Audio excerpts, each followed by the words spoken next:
आज हम जानेंगे कि क्या है जो मृत्यु के बाद हमारे साथ जाता है, क्या है जो हमारी लाइफ आफ्टर डेथ यानी कि मृत्यु के बाद के जीवन को निर्धारित करता है और क्या है जो हमारे अगले जन्म को भी निर्धारित करता है। और ये सब हम जानेंगे कहानी के माध्यम से। ओम नमः शिवाय, हर हर महादेव। एक समय की बात है, एक व्यक्ति था जिसकी 4 पत्नियां थी।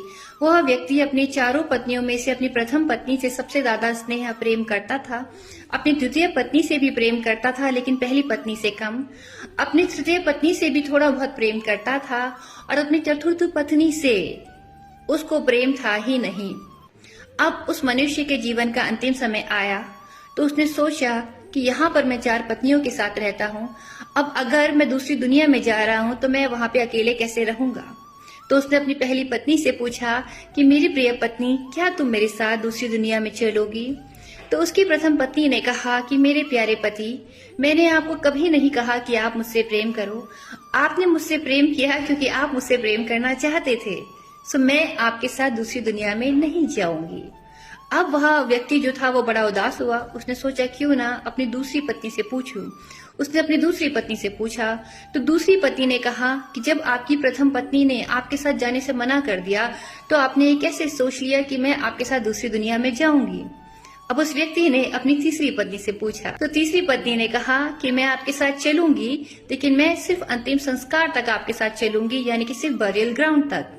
उसके बाद मैं भी आपके साथ नहीं जा सकती। वह व्यक्ति बड़ा उदास हुआ। उसने सोचा क्यों ना मैं अपनी 4th पत्नी यानी चतुर्थ पत्नी से पूछूं कि क्या चतुर्थ पत्नी उसके साथ चलेंगी दूसरी दुनिया में। लेकिन उसने चतुर्थ पत्नी से कभी प्रेम किया ही नहीं, तो उसको शंका थी कि शायद चतुर्थ पत्नी मना कर देगी। लेकिन इसका विपरीत हुआ।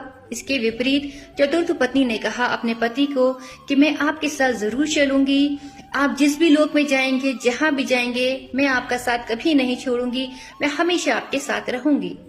अब हमको ये जानना है कि चतुर्थ पत्नी कौन है। चतुर्थ पत्नी है हमारे कर्म। जब हम यहाँ से जाते हैं तो हमारी धन संपदा यहीं छूट जाती है, हमारे परिवार के लोग भी यहीं छूट जाते हैं। ये शरीर जिसमें आत्मा पूरा जीवन बिताती है, ये शरीर भी यहीं छूट जाता है, लेकिन सिर्फ हमारे साथ जाते हैं हमारे कर्म। और हमारे कर्म ही निर्धारित करते हैं कि मृत्यु के बाद जो लाइफ आफ्टर डेथ है वो जीवन कैसा होगा, मतलब वहां पर आगे हमारे साथ क्या क्या होने वाला है। यहाँ पर अगर हमें कोई समस्या है तो हम अपने परिवारजन से बोल सकते हैं, हम उसका समाधान कर सकते हैं, लेकिन ये सब कुछ यही होता है। यह स्थान जहाँ हम रहते हैं ये मृत्यु लोक है। मृत्यु लोक में जो आप भोग रहे हैं उससे कहीं ज्यादा आपको चुकाना होता है। अगर कोई मनुष्य कोई भी गलत कर्म करता है तो उसको बहुत भारी उसको चुकाना पड़ता है, मृत्यु के बाद भी और अगले जन्म में भी। इसीलिए अगर कोई भी व्यक्ति ये चाहता है, कोई भी आत्मा ये चाहती है कि लाइफ आफ्टर डेथ सुखद हो, तो उसको सिर्फ सत्कर्म ही करने चाहिए। या अगर कोई ये चाहता है कि उसका अगला जीवन सुखद हो तो भी सिर्फ सत्कर्म ही करना चाहिए। तृतीय पत्नी है हमारे परिवारजन, हमारे परिवार के लोग। हमारे परिवार के लोग हमारे साथ सिर्फ शमशान तक जाते हैं। द्वितीय पत्नी है हमारी धन संपदा। मनुष्य को अपनी धन संपदा से अति प्रेम होता है। हम यहाँ से गाड़ी ऊपर नहीं ले जा सकते, हम यहाँ के घर से अपने लिए ऊपर महल नहीं बना सकते।